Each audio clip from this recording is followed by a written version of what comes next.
Hello, Bookish friends. It has been quite some time since I did a reading vlog. It is Monday, June 26th at about 1:30 p.m. I am just recovering from laryngitis and having a major sinus infection, so don't mind my raspy little voice. It's been like this for like going on 2 weeks now, so that's fun. I'm starting a weekly reading vlog. I just posted my bookshelf organization video, which I am super proud of. Like, that's probably one of the best videos I've ever made and edited. And if you know me, I suck at editing videos. Like, it's just not my forte. So the fact that that one came out that good was amazing to me. But I'm gonna do a quick reading update. I am currently reading Tress of the Emerald Sea by Brandon Sanderson. I'm on page 33, which is chapter 6. This book, whoa, just almost smacked myself in the face. I've never read a Brandon Sanderson book before, so I don't know what his writing is like, but this is very like lyrical and like artistic almost. Like the way he describes things, it's like very metaphorical and just like beautiful and like kind of seems like poetry. I don't know. I'm sure you probably know what this book is about. It's basically about this girl named Tress. She lives on this like rock island thing where she isn't allowed to leave. Nobody on the island is allowed to leave. And one of the first things you learn about her is that she collects like teacups, like rare cups. And she basically, in the beginning, from what I've read so far, there is a love interest who is the Duke of like, kind of like the politician family that runs this island that she lives on. She kind of likes the son, but he doesn't admit that he's the Duke's son because he doesn't feel like he is. But he gets sent away to find a wife. Basically, he doesn't come back and something happens, and now Tress, I think that's where this book goes. I think it's Tress's journey to finding him and getting off this island that she lives on. But so far, I'm really liking it. I'm hoping to get a decent amount done today. I read all of these 34 pages for like a while before I went to bed. So it's reading really quickly, but I'm loving it. I just want to show you. So these are like Brandon Sanderson's secret projects. There's 2 of them out already and then 2 more coming the rest of the year. But like, this is just like the basic edition of this. Like, this is not a special edition at all. Like, look at how beautiful Tress is. So this is like the basic cover. I don't have any special editions or anything, but I don't know. I just think this is like beautiful for being just like a regular edition of a book and not even a special edition. But it's about 1:30. I'm gonna go change into real clothes really quick, and I'm actually going to head to my local Barnes & Noble. This past Saturday I read the 2nd edition to Killing Stalking, which is a graphic novel series by Coogie, and the 2nd one ended on a cliffhanger, and now I need the 3rd one. And the 3rd one just came out, I think, beginning of June. And my Barnes & Noble has it in stock, so I want to go get it, and then obviously I will probably browse around. Let's get ready and go to Barnes & Noble.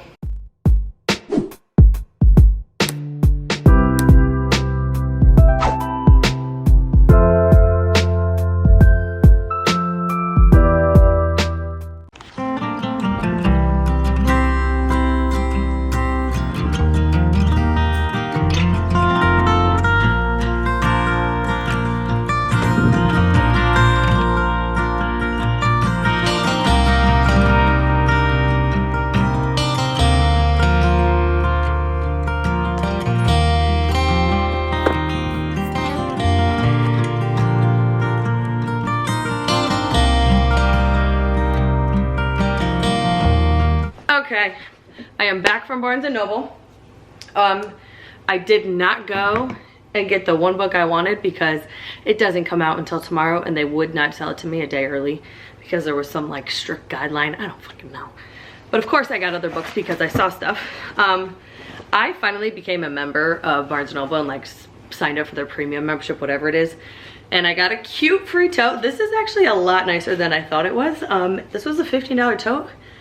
And I get one for free every year because of my membership. So I got 3 books. Now, the first one I'm gonna show you is another manga that I always hear about. And I already told myself I'm not gonna become a manga girly because there's so many, but I don't know. After reading Killing Stalking, like, they are good. and I like that you can read them quickly and kind of get a story in really quickly and without all the floof and whatnot.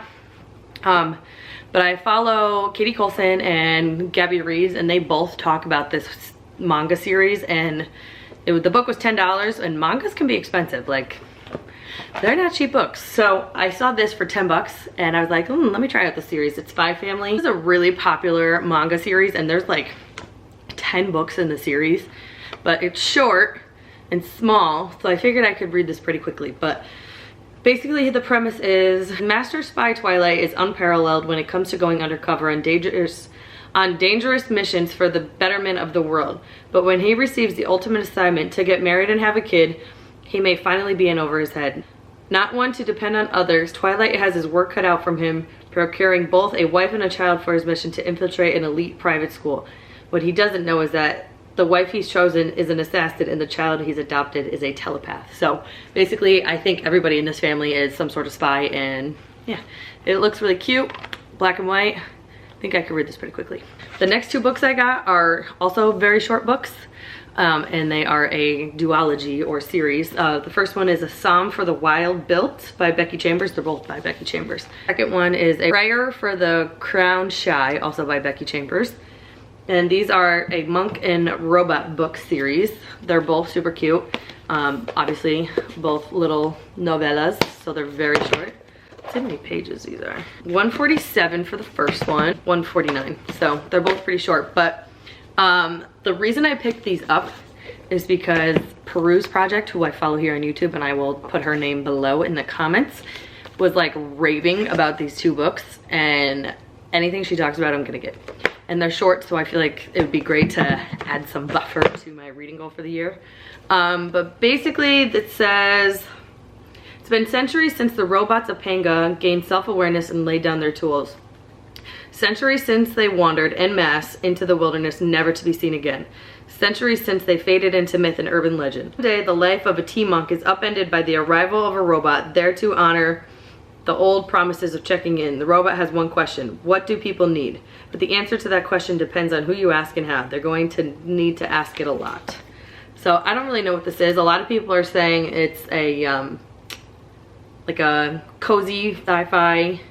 This one says, reading this book felt like a warm cup of tea made by someone who loves me. It made me cry the good sort of tears, the sort when someone is unexpectedly kind to you at a moment you need it most. And then this one, the second one, A Prayer for the Crown Shy, says, after touring the rural areas of Panga, sibling Dex, a tea monk of some renown in Masopak, robots sent on a quest to determine what humanity really needs, turns their attention to the villages and cities of the little moon they call home.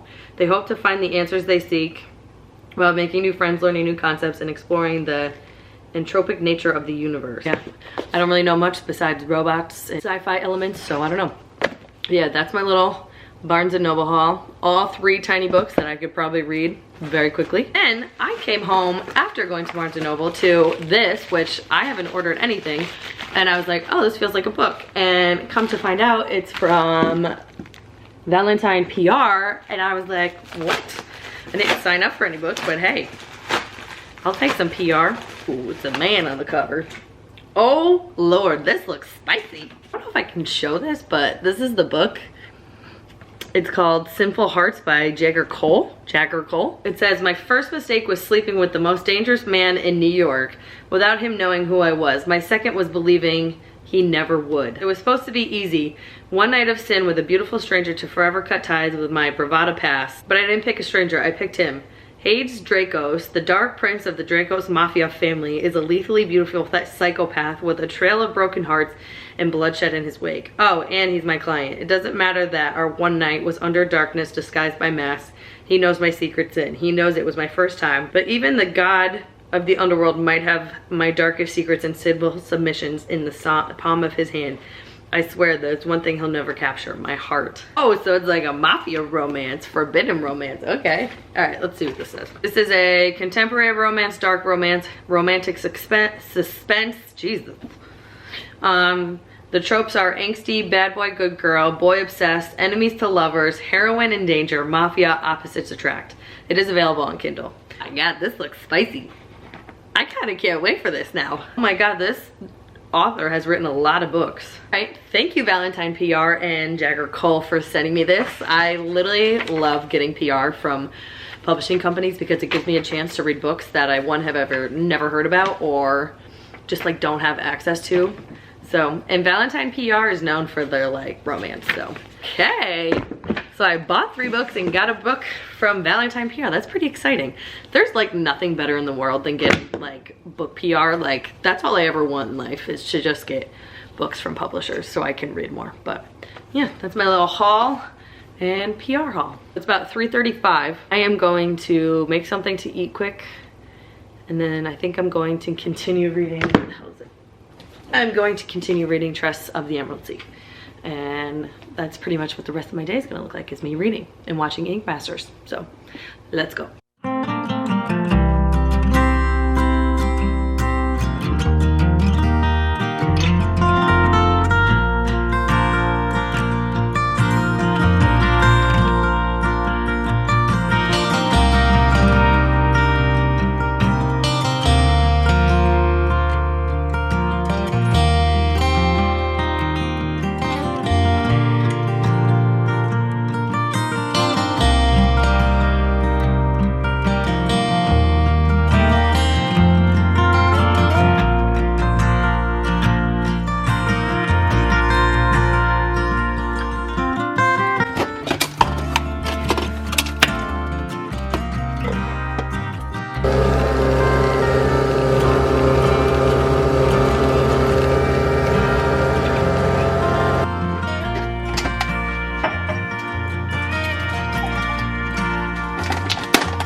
Good morning. It is Tuesday the 27th at about 10:30 a.m.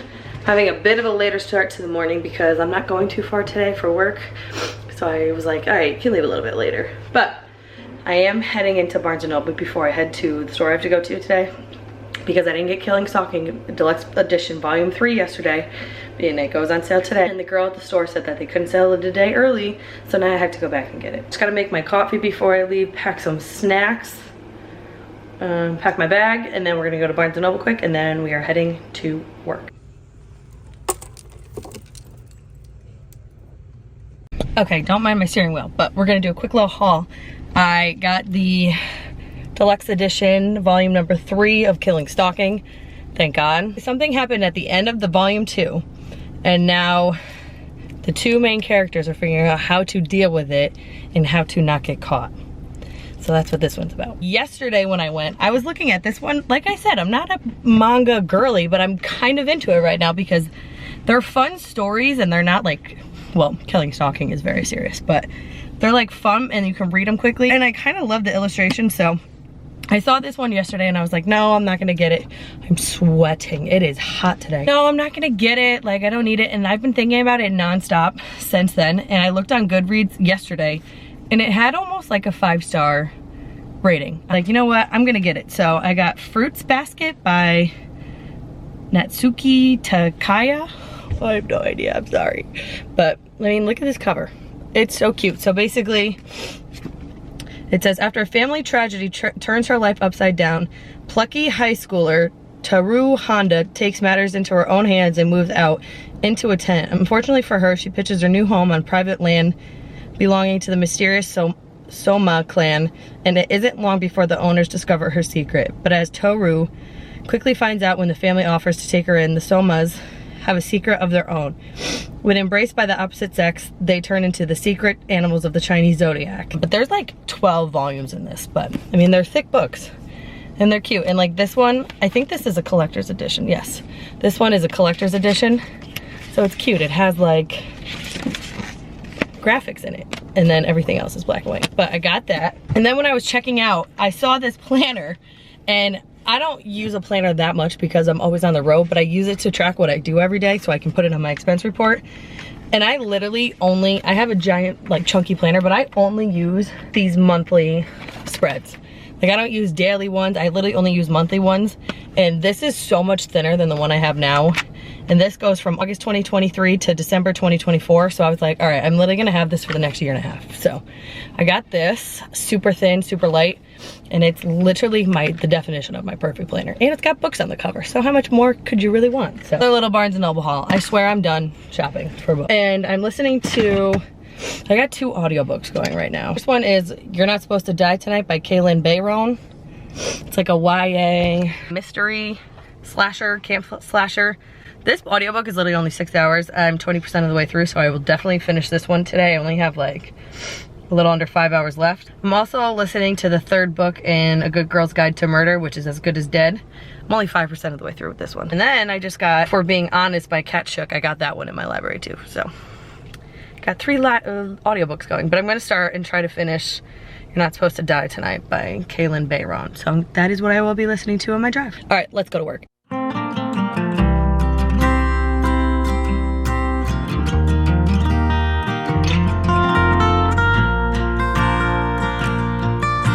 Okay, I am back home. It's about coming up on 5 p.m. I'm going to the gym at 6:20, so I gotta leave at like 5:50ish, so I have a little over an hour to sit back and relax and do whatever the hell I want. I'm gonna go outside of my gazebo, have a little snack, got my water. I realized I never gave you a reading update from last night. I read a decent amount of Trust in the Emerald Sea last night. Let me set you up here. This is gonna work better. Oh no.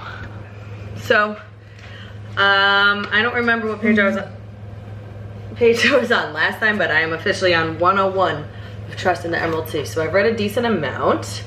I'm gonna go sit outside of my gazebo, even though it's hot as balls, and read. I got Louis here waiting patiently for something. Louis and I are gonna go sit outside and do some reading and relaxing. I think he's just very... Oh, are you excited? Let's go.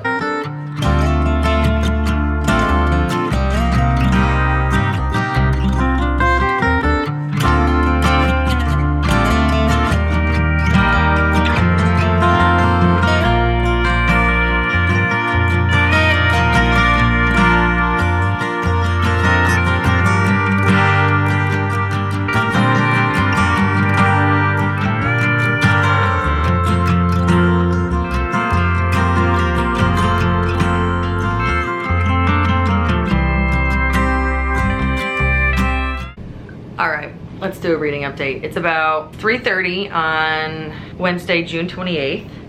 I just got home from work a couple minutes ago. I had to be home early because Chris is making brisket and I needed to take it out, so I made myself have an earlier day. Anyways, let's talk about a book I finished yesterday. I finished the audiobook for You're Not Supposed to Die Tonight. I finished the audiobook for You're Not Supposed to Die Tonight by Kaylnn Bayron. I have thoughts. I liked it. I gave it a 4-star, but I might, it's kind of like a 3.5 to a 4-star, so I put a 4-star in Goodreads. It had like a paranormal ending, and like the way it ended, I was like, what the hell? But like, I don't know if I loved it or if I didn't like it. I don't know. I'm torn on this one, so I'm gonna give it a 3.5 to 5 or a 4-star. But